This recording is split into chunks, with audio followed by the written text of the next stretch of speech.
Hello, everybody. My name is Christopher Saunders, and this is the Connecticut Sports Talent Show, where we talk all things talents in Connecticut. On tonight's show, I'm having a first-time guest as far as for the podcast, but also for the program as well. I've never had a Woodstock Academy player on my podcast, so it's only fitting. It's the sport that I love, and it being baseball. And this is a sophomore left-handed pitcher who has burst on the scene and is doing great things for Woodstock Academy and helped them win the Division II title for the ECC. I have Brady Ericson with me. Brady, I appreciate you coming on, man.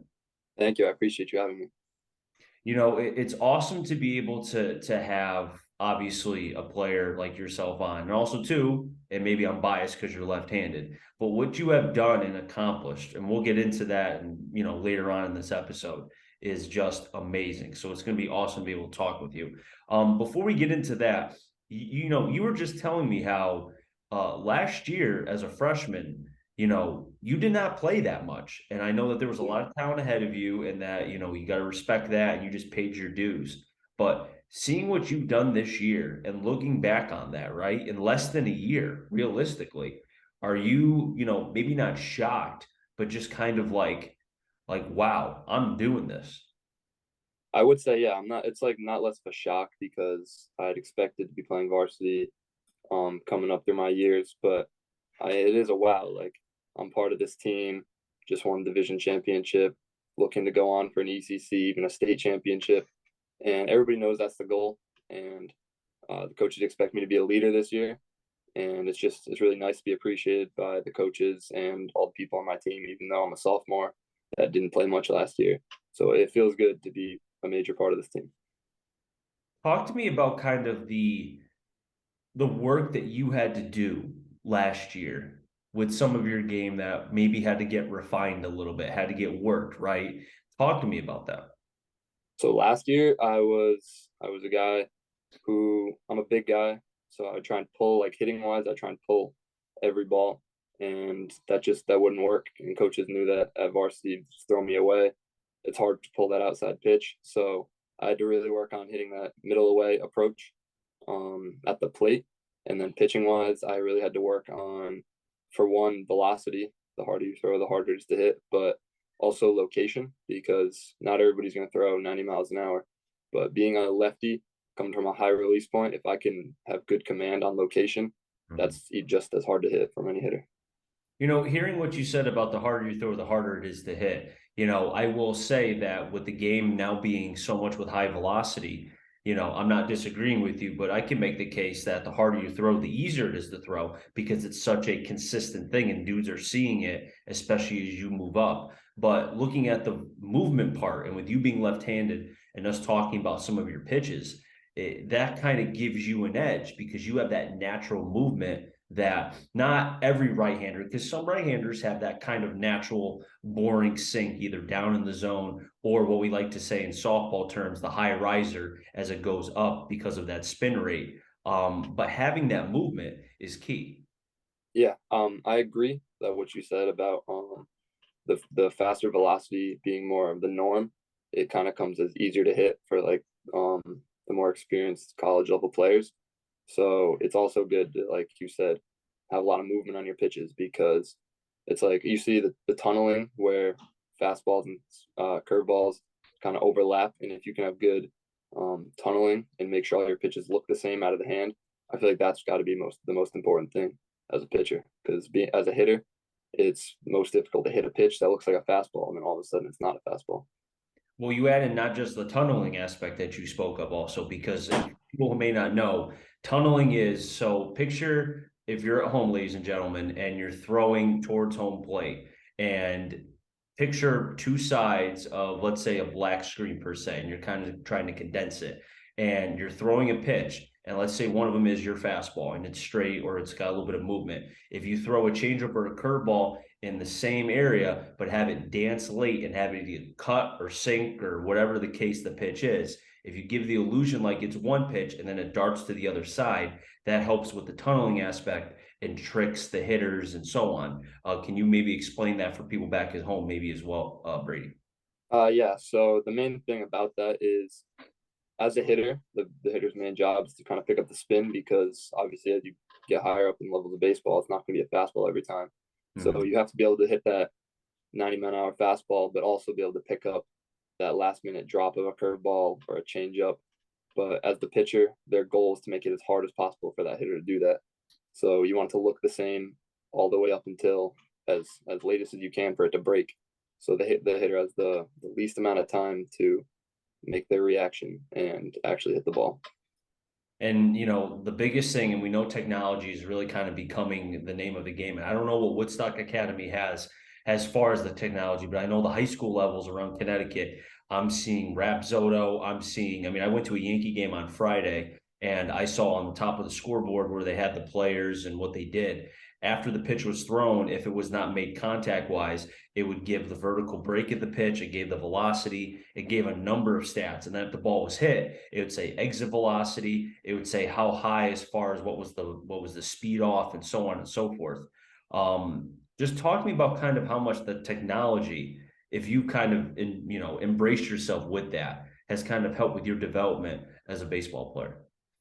See, me, I haven't used much technology. I've gone to a couple showcases where they have the Rapsodos and I can see my spin rates and velocities and all that. But other than that, we don't have any like at the school or for my AAU program. But it's cool to see because I've seen other pitchers. You can see exactly their spin rate, their vertical break, horizontal break. So I feel like that's really helpful for like if you're trying to better yourself, you can kind of see what you start with and then work on things, see how much it's changing and see how much harder it is to hit. And that's kind of helpful to know what do you want to throw? Do you want to keep it the same? Do you want to change it? But personally, I haven't used any myself.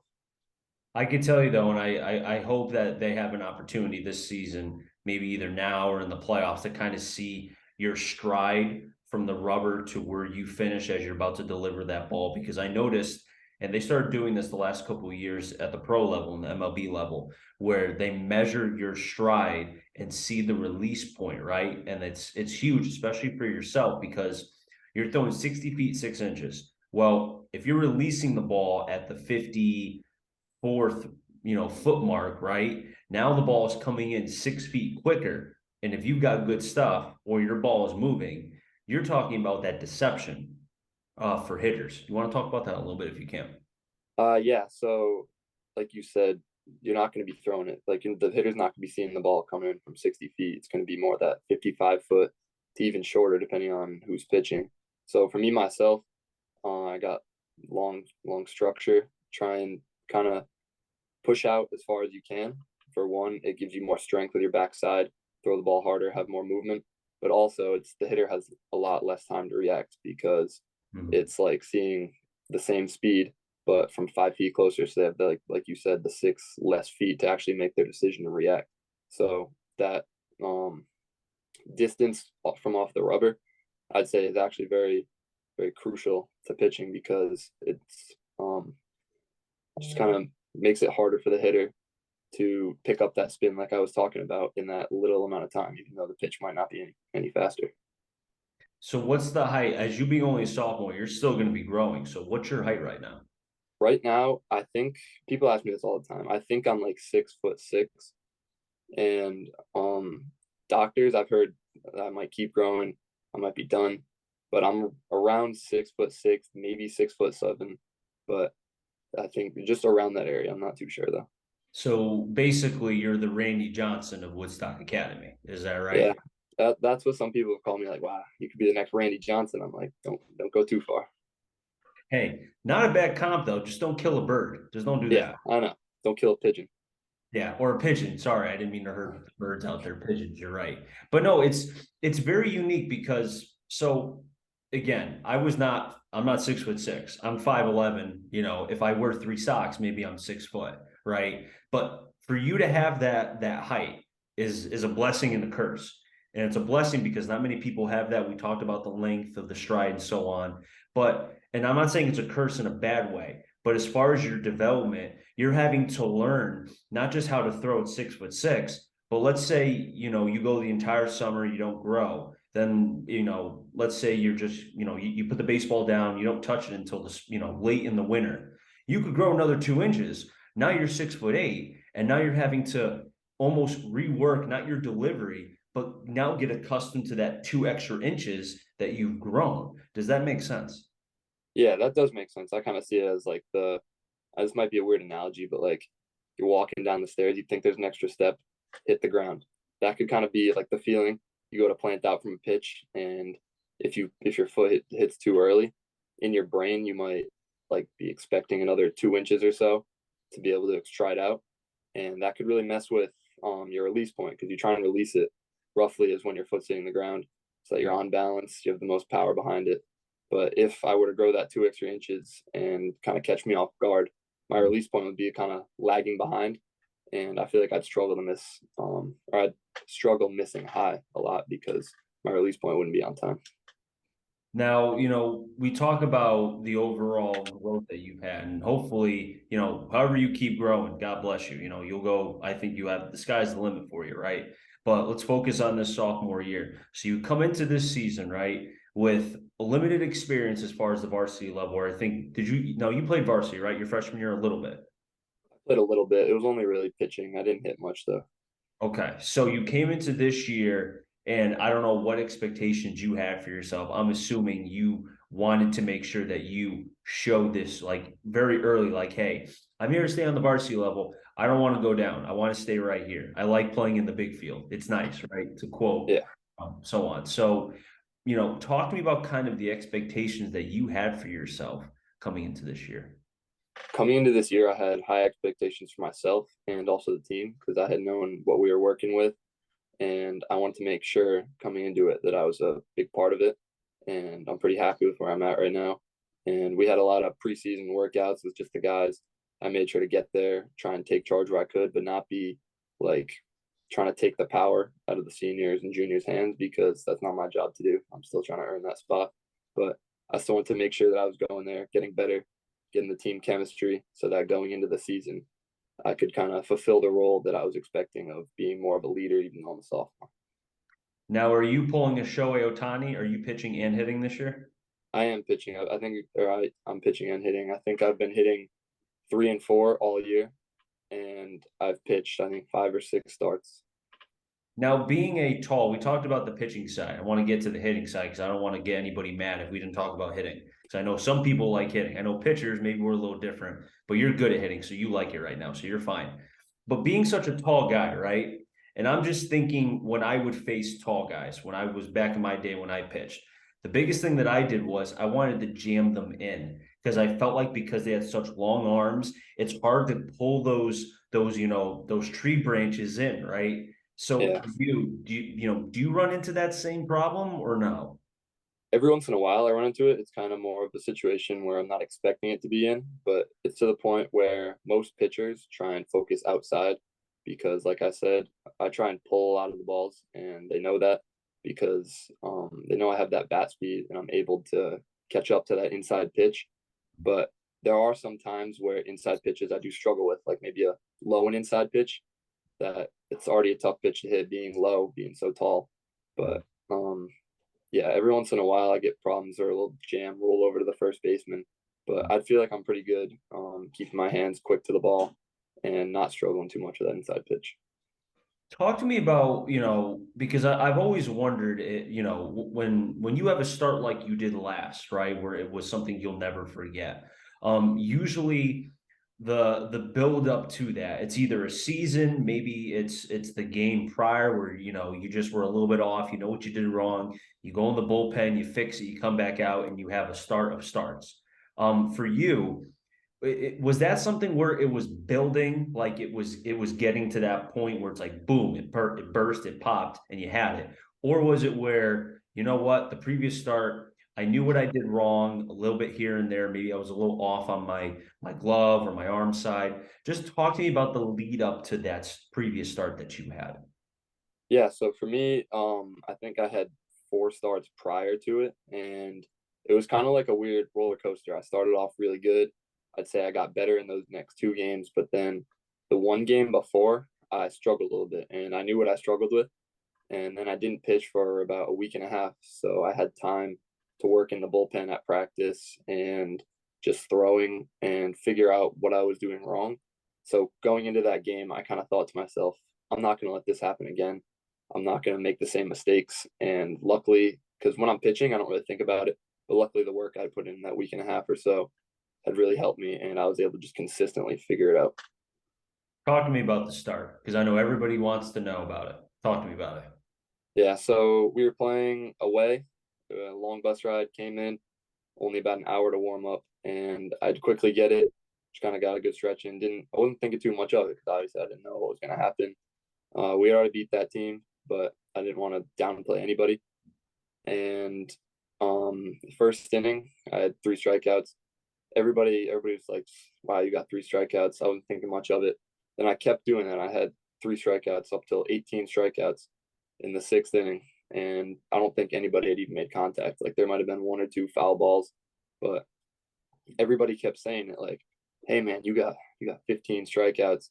You have 18 strikeouts." And in my head, I wasn't thinking too much of it because I knew because I'm kind of superstitious in a way that if I think of it, I feel like it would go wrong. So I was just kind of silent, did my thing at the plate, did my thing pitching, and just trusted that the next inning would go just as well as it did. And I ended up finishing with 20 strikeouts out of the 21 outs. There was one ground ball into a fielder's choice, and I think I had 2 walks. So this is a start that you'll never forget. I think that's almost a guarantee. Am I right? Yeah, yeah. I've never done this before. I've been playing baseball my whole life, and even like I don't think I've even had any more than 15 strikeouts in a game. So this is definitely a game that I'll remember. I mean, 15's a lot too. Oh yeah, it is a lot, but I mean, 20, I'm not. 20. I've never had more than six, so I would kill to have 15 just once. Yeah, That is awesome, dude. That is one of those things where, and I don't know what the future holds. God willing that you stay healthy. This could be a start that if you had any sort of ill intent in your mind about if you could do anything, this could propel you. This could push you into that next level category as far as your career. What says you? yeah. So I would say even a little bit before that would be the part that mentally got me in the right mindset because we had played at the Hartford Yard Goat Stadium just for a scrimmage, and seeing that facility there and how beautiful it is, how great the people treat you there. That was kind of the motivation for me to really start putting in that work. That was just after that game that I had struggled a little bit. So after that, like I said, for that week and a half, made sure I did all I could to figure out what I was doing.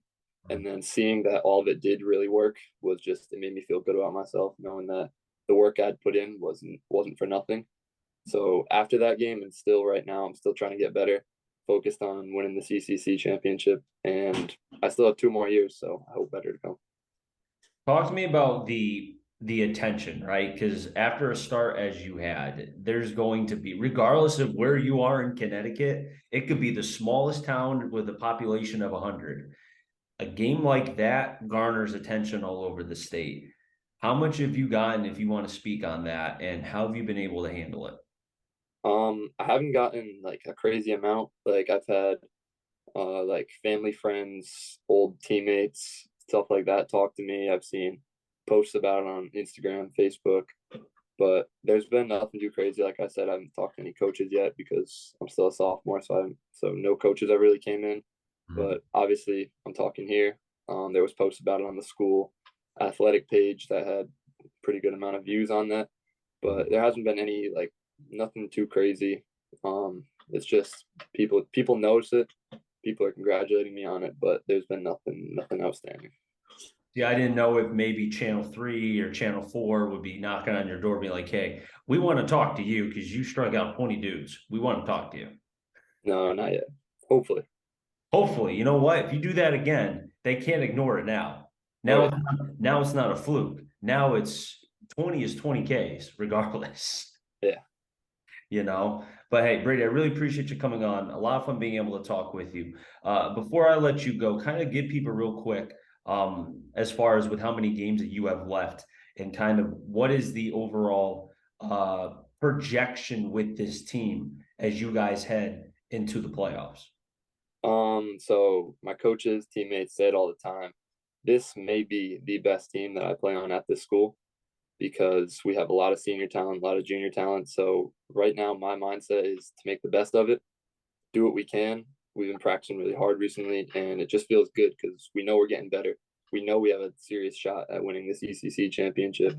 The state championship is obviously the main goal. We want to make a deep run in that.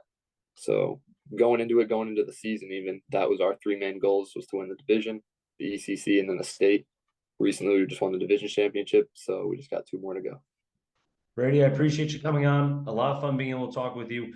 Best of luck the rest of the way. And pardon me, something tells me this will not be the last time that I speak with you having 2 more years left. I appreciate you having me, and thank you. I hope I can come back too, because it'd be nice to have another outstanding game like that. Definitely, for sure. That'll wrap things up here in the CT Sports Talent Show. So until next time, stay safe. Remember, CT stands for Connecticut Talent. I'm your journey, find them all. Enjoy the rest of your day, everybody, and be well.